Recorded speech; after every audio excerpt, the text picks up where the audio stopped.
I head up public policy at the Consumer Technology Association. We have a terrific team that works on public policy issues at the congressional, federal, state, municipal, and even international level. We represent about 2,200 technology companies, across the board. So, needless to say, our issue portfolio is very, very large.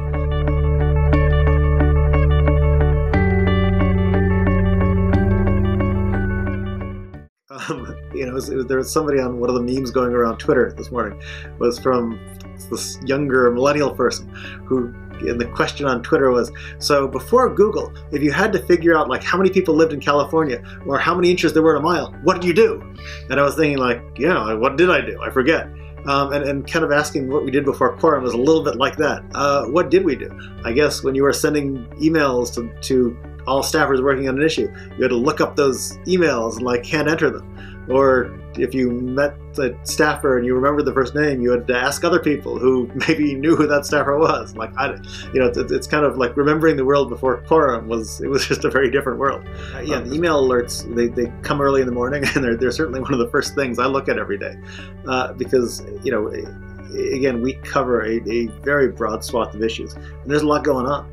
And just to know, when there's been movement on a bill or a floor statement or action on one of our issues and to know it immediately is invaluable. I guess the other thing that I should mention in terms of how we use Quorum is I'm very active on social media, and being able to see who is tweeting and who's engaging on social media on what issue is invaluable.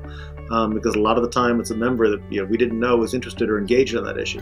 And then the other thing that we find hugely useful is to be able to look at Quorum and see the affinities between members of Congress, right? And see the relationships and figure out that, this, member A often votes with member B, right? Which allows you to go to those other members and build those relationships and expand those coalitions. And those are uses that before Quorum, you couldn't do in any way.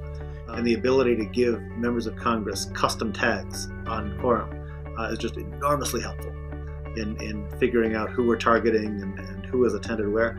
And then, just on a day-to-day basis. For example, we had our holiday party last night, and I met a new staffer from a Senate office, and I didn't get a card from her. And I was trying to figure out who she was, and this morning I remembered her first name, and I was just able to get on Quorum and by that first name, figure out who she was, and just send her a follow-up email. And without Quorum, I wouldn't have been able to do that. We were recently in a major legislative battle last week where we had to very quickly get an email out to a whole bunch of staffers who were working on the issue, and we used Quorum to do that.